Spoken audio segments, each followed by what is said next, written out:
ఘంటసాల విగ్రహం పెట్టండి వేరు, ఘంటసాల అందరికీ చెందినవాడు, ఆంధ్ర తెలంగాణ అతీతంగా రాయలసీమ. ఎందుకంటే ఆయన పాతకాల పార్టీస్ నుంచి పాడుతున్నాడు, and very superior top class singer ఆయన. ఈ ఎస్పీ బాలసుబ్రహ్మణ్యం చాలా low standard and third class singer ఇతను.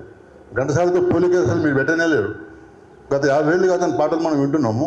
ఎప్పుడో రేర్గా ఎస్పీ కోదండపాణి లాంటి మంచి మ్యూజిక్ డైరెక్టర్ల దర్శకత్వంలో మంచి పాటలు బాగా పాడలేదని కాదు, కానీ essentially is a mimicry artist అతను.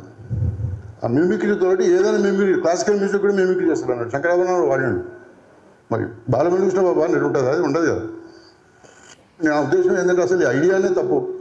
తెలంగాణ వచ్చి ఇన్నేళ్ళు అయినాక మళ్ళీ కొత్తగా మళ్ళీ మీరు ఆంధ్రలో నుంచి ఎస్పీ బాలసుబ్రహ్మణ్యం పెడతారంటే వాడు ఎవడు ఏం సంగతి.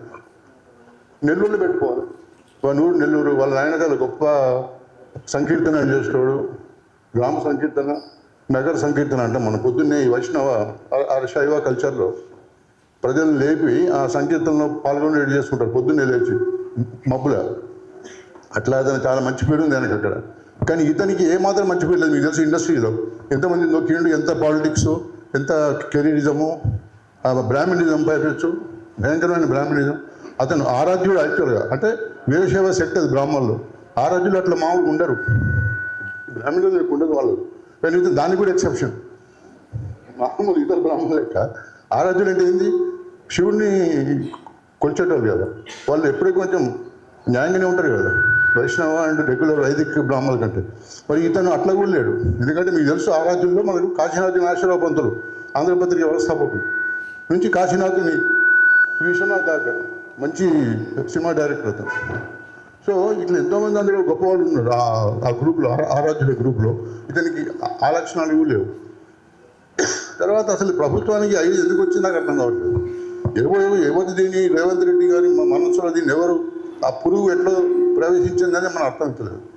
అసలు what made him to take this drastic decision and undemocratic and ఏకపక్షంగా తెలంగాణ ప్రజల అభిష్టానికి వాళ్ళ మనోభావాలను గాయపరిచే వ్యతిరేకించేటటువంటి ఈ ఐడియా రవీంద్ర భారత్ ఉన్నది. అసలు యాక్చువల్గా నేను చెప్పాలంటే రవీంద్ర భారత్ పేరు కూడా చేంజ్ చేయాలి. ఎందుకంటే we are not living in Bengal. ఇది బెంగాల్ కాదు, కలకత్తా కాదు. కనీసం రవీంద్రనాథ్ ఠాగూర్ పేరు కూడా అవసరం లేదు మనకి ఇక్కడ. ఇప్పుడు బెంగాల్ అయితే పెట్టుకుంటారా, బెంగాల్ పెట్టుకుంటారు, ఇంకోటి పెట్టుకోడు. రవీంద్రనాథ్ మంచోడే, నాకు చాలా ఇష్టమైన కవి, ఇష్టమైన కథలు వచ్చాయి. దానికి కూడా నేను ఎప్పటి నుంచో ఇది ఫీల్ అవుతున్నా. ఆంధ్రప్రదేశ్ ఉన్నప్పుడేమో ఇప్పుడు మనం లేము కనుక ఆ గురుదారప్పారావు గారు, శ్రీశ్రీ గారిని మర్చిపోయి దాశరథి గారి విగ్రహం పెట్టాలని కూడా నా ప్రతిపాదన. మిత్రులందరూ ఏకీభవిస్తే I will be happy. SP Balasubrahmanyam విగ్రహం పెట్టడానికి మాత్రం వీల్లేదు, ఎట్టి పరిస్థితులు మనం ఒప్పుకునేది లేదు. ఇది మాత్రం ఇది అన్కాంప్రమైజింగ్.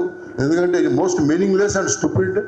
వాళ్ళు పెట్టడం అంతే స్టూపిడిటీ, మనం ఒప్పుకుంటే అంతకంటే స్టూపిడిషన్ అవుతాం కనుక ఎట్టి పరిస్థితుల్లో అది ఒప్పుకునేది లేదు. ఈ విషయం గట్టిగా రేవంత్ రెడ్డికి మనం చెప్పి పర్సనల్గా అపాయింట్మెంట్ తీసుకొని ఇంటికో ఆఫీస్కి పోయి చెప్పాలి.